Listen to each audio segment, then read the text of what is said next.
ورحمۃ اللہ وبرکاتہ۔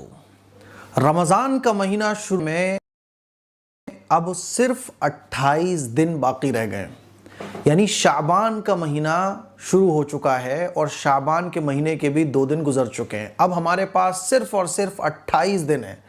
28 دن کے بعد انشاءاللہ ثم انشاءاللہ رمضان کے مہینے کو ہم اور آپ پا لیں گے۔ میرے عزیز بھائیوں، میری بہنوں، ایک بڑی اہم بات جو ہمیں اور آپ کو دل پر لکھ لینا چاہیے، وہ اہم بات پتہ ہے کون سی ہے؟ دماغ میں فٹ کر لینا چاہیے۔ اس دنیا کے اندر جو بھی کچھ ہم کر رہے ہیں وہ سب ختم ہو جانے والا ہے ایک دن۔ آپ بہترین مکان بنا رہے ہو، آپ پورے دن محنت کر رہے ہو کمانے کے لیے، آپ اپنا فیوچر برائٹ کرنے کے لیے تمام طرح کا دماغ لڑا رہے ہو، اپنے بچوں کے لیے فکر مند ہو، بہترین کار خرید رہے ہو، اپنی دنیا کو خوبصورت سے خوبصورت ترین بنانے کی فکر میں لگے ہوئے ہو، لیکن یہ ہم سب جانتے ہیں کہ اس دنیا کے اندر ہم جو بھی کچھ کر رہے ہیں، جتنا بھی کر رہے ہیں، بہرحال ختم ہو جانا ہے۔ جب آدمی قبر میں جاتا ہے نا تو وہ خالی ہاتھ ہوتا ہے، کوئی بلڈنگ اس کے ساتھ نہیں جاتی، کوئی بینک بیلنس اس کے ساتھ نہیں جاتا، ایک دھیلا بھی اس کے ساتھ قبر میں نہیں جاتا ہے۔ کیا چیز جاتی ہے قبر میں؟ قبر میں ایک ہی چیز جاتی ہے، وہ ہے اس کے اعمال۔ اور وہ اعمال کون سے؟ جو روزہ آپ نے رکھا ہے وہ روزہ ہمارے ساتھ ہوگا، جو قرآن پڑھا ہے وہ ہمارے ساتھ ہوگا، جو نمازیں پڑھی ہیں وہ ہمارے ساتھ ہوں گی، جو ہم نے اچھے کام اللہ اور اللہ کے رسول کے طریقوں کو فالو کرتے ہوئے کیے ہیں وہ ہمارے ساتھ ہوں گے۔ لیکن اب غور کیجئے کہ دنیا کے لیے ہم کتنے فکر مند ہیں، اور جو چیز مرنے کے بعد ہمارے ساتھ ہوگی اس کے لیے ہم کتنے فکر مند ہیں۔ رمضان کا مہینہ شروع ہونے میں صرف 28 دن باقی رہ گئے۔ کیا ہم رمضان کے لیے تیار ہیں؟ شادی اگر 6 مہینے کے بعد ہونی ہے ہماری یا ہمارے گھر میں کسی فیملی ممبر کی، تو 6 مہینے پہلے سے ہی اس کی تیاریاں شروع ہو جاتی ہیں، سیونگ شروع ہو جاتی ہے، لڑکی کا جہیز جوڑنا شروع ہو جاتا ہے، میرج ہوم بک کر لیے جاتے ہیں۔ کوئی بھی دنیا کا چھوٹا کام ہوتا ہے تو اس کی فکر ہم پہلے سے کرتے ہیں، ایک مہینے پہلے، 2 مہینے پہلے اس کے بارے میں پلاننگ ہونے لگتی ہے۔ شادی اگر کرنی ہے تو اچھا بزنس سیٹ کرنے کے لیے جی توڑ ہم محنت کرتے ہیں، حالانکہ دنیا کے اندر ہر چیز ختم ہو جانے والی ہے۔ کتنی عجیب بات ہے نا کہ جو دنیا ہماری ہمیشہ رہے گی، یعنی جو زندگی ہماری ہمیشہ رہے گی، اس کے لیے تو ہم 1% بھی فکر مند نہیں ہیں، اور جو دنیا ہماری ختم ہو جانے والی ہے، جو زندگی ختم ہو جانے والی ہے، 50 سال، 60 سال، 70 سال، جس کے اگلے سیکنڈ کا پتہ نہیں ہے، اگلے منٹ کا پتہ نہیں ہے، اس کے لیے ہم جی توڑ محنت کرتے ہیں۔ 1 سال بعد، 2 سال بعد مجھے شادی کرنی ہے، مکان بنانا ہے، بچوں کے 20 سال کے بعد کا فیوچر کا کیا ہوگا، سب چیزوں کے بارے میں سوچتے ہیں۔ لیکن مرنے کے بعد کی جو زندگی ہے نا، وہ ایسی زندگی کہ جنتی جنت میں، جہنمی جہنم میں، موت ہی نہیں آئے گی۔ سوچ کر دیکھیے آپ، وہاں موت ہی نہیں آئے گی، زندگی ختم ہی نہیں ہوگی، اس کے بارے میں ہم کتنا سوچتے ہیں۔ یہ رمضان کا مہینہ جو قریب آ رہا ہے نا، دھیرے دھیرے قریب آ رہا ہے، فکر بڑھانے کی ضرورت ہے۔ کس بات کی فکر بڑھانے کی ضرورت ہے؟ کہ رمضان کے مہینے کو مجھے اس طریقے سے گزارنا ہے کہ میری آخرت کامیاب ہو جائے۔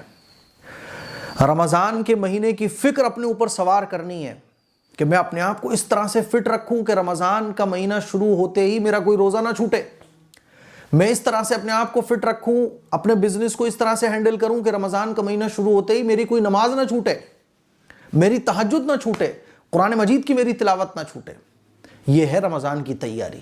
شعبان کا مہینہ شروع ہو گیا، اب 28 دن باقی ہیں، لیکن دیکھنے میں آ رہا ہے کہ مسلمان رمضان کو لے کے اتنے فکر مند نہیں ہے، کیونکہ ابھی بھی مسجدیں ہماری خالی ہیں، ابھی بھی ہمیں روزہ رکھتا ہوا کوئی تو نظر نہیں آ رہا ہے، ابھی بھی ہمارے زندگی گزارنے کے جو طریقے ہیں ان میں کوئی ہمیں بہت بڑا فرق نظر نہیں آ رہا ہے۔ رمضان کے مہینے کا مل جانا یہ اللہ کا بہت بڑا انعام ہے۔ اسی لیے میں آپ لوگوں سے گزارش کرنا چاہتا ہوں کہ رمضان کی فکر اپنے سینوں میں پیدا کریں، رمضان کے لیے تڑپ اپنے اندر پیدا کریں، اور رمضان کے مہینے کی سب سے زیادہ فکر اس طرح سے کریں کہ رمضان کا مہینہ شروع ہونے سے پہلے ہی اپنے آپ کو ابھی سے پریپیئر کرنا شروع کریں۔ آپ علیہ الصلوۃ والسلام کے بارے میں آتا ہے کہ حضور علیہ الصلوۃ والسلام روزے رمضان سے پہلے ہی 2 مہینے رجب اور شعبان میں اتنے رکھا کرتے تھے کہ صحابہ اکرام کو لگتا تھا کہ حضور تو روزے رکھنا چھوڑیں گے ہی نہیں.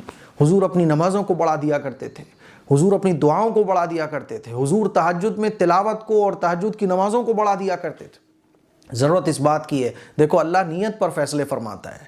رمضان کے لیے آپ کے اندر کتنی فکر ہے اللہ سب جانتا ہے, اسی لیے اپنے اندر فکر پیدا کریں. اس دنیا کی محبت کو دلوں سے نکالیے اور آخرت کی فکر پیدا کیجیے.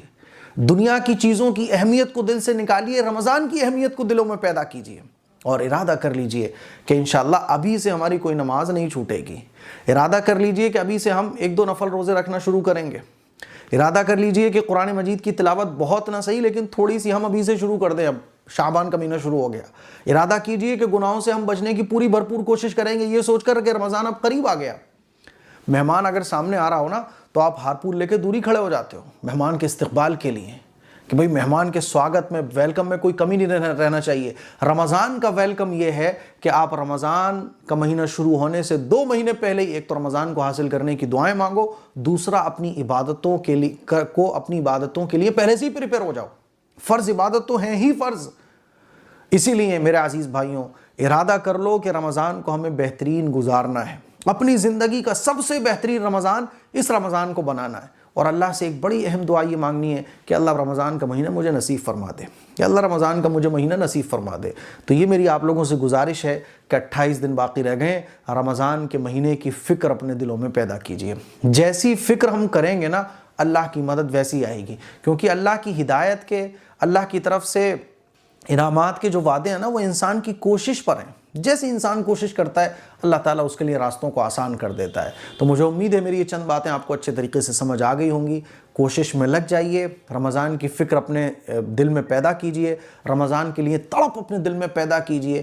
5-10 منٹ اللہ سے رمضان کو مانگنے کی دعائیں مانگیے, اللہ کے سامنے گڑ گڑائیے تاکہ اللہ کو پیار آئے اور اللہ ہماری تقدیر میں, ہماری عمروں میں برکت دے دے کہ جاؤ میرے بندے کو رمضان مل گیا, اور اصل جو زندگی ہے اس میں ہم کامیاب ہو جائیں. اس کلپ کو شیئر کریں دوسروں تک.